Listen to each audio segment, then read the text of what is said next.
today with this presentation on Reclaiming Conversation. This is by Sherry Turkle.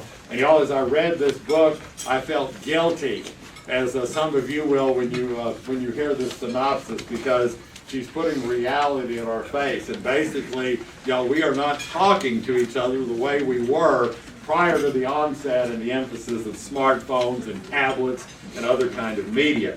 If you know, the book is based on interviews that she did from users of all age groups, and a key feature of the book, if you want to fool somebody, you read the book yourself. And by the way, we never tell anybody you didn't read the book. That's a pact we make here. It's filled with transcripts, and it's very interesting reading some of the quotes that I'll share with you today. If you go to page 3 of your outline, it's called the Empathy Diaries. I want to point out a couple of things from these quotes.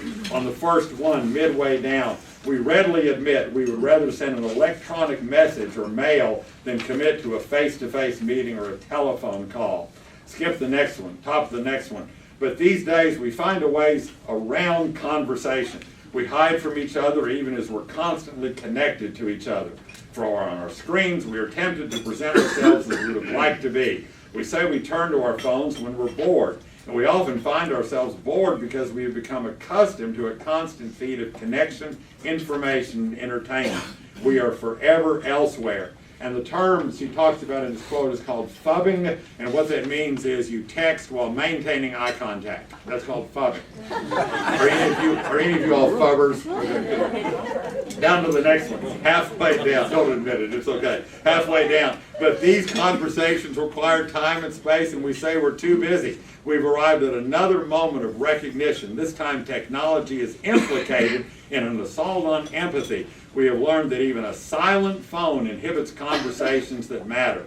The very sight of a phone on the landscape leaves us feeling less connected to each other and less invested in each other. Next one. From the early days, I saw that computers offer the illusion of companionship without the demands of friendship. And then as the programs got really good, the illusion of friendship without the demands of intimacy. Because face-to-face, people ask for things computers never do. Down below, time in simulation gets children ready for more time in simulation. Time with people teaches children how to be in a relationship, beginning with the ability to have a conversation. In conversations, people do 3 things. People speak and listen. It allows themselves to be vulnerable, and they're fully present and open to where things might go. But down below in the quote, I hear a desire for distraction, comfort, and efficiency. But I also know that these moves won't allow conversation to do the work it can do.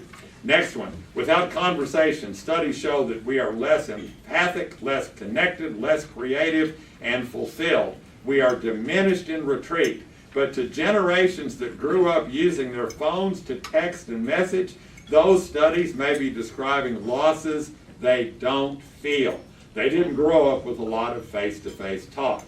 And then you may feel guilty here, y'all. It's not enough to ask your children to put away their phones. You have to model this behavior and put away your phone. Reclaiming conversation and begins with the acknowledgement that speaking and listening with attention are skills. And so I want to close with her ending quote. And by the way, I did put extra quotes for you at the back of the book. She says that caring machines challenge our most basic notions of what it means to commit to each other. Empathy apps claim they will tutor us back to being fully human. These proposals can bring us to the end of our forgetting. Now we have to ask if we become more human when we give our most human jobs away. It is a moment to reconsider that delegation. It is not a moment to reject technology, but to find ourselves. This is our nick of time and our time to toe. To acknowledge the unintended consequences of technologies to which we are vulnerable, to respect the resilience that has always been ours. We have time to make the corrections and remember who we are, creatures of history, of deep psychology, of complex relationships, of conversation, artless, risky, and face-to-face. And I said, y'all, this can make you feel guilty, but it's how we're living. This is what we are. It's in our face, and she talks about, again, ways that we can reclaim conversation. I hope you don't feel bad. I hope you enjoyed that synopsis of Reclaiming Conversation.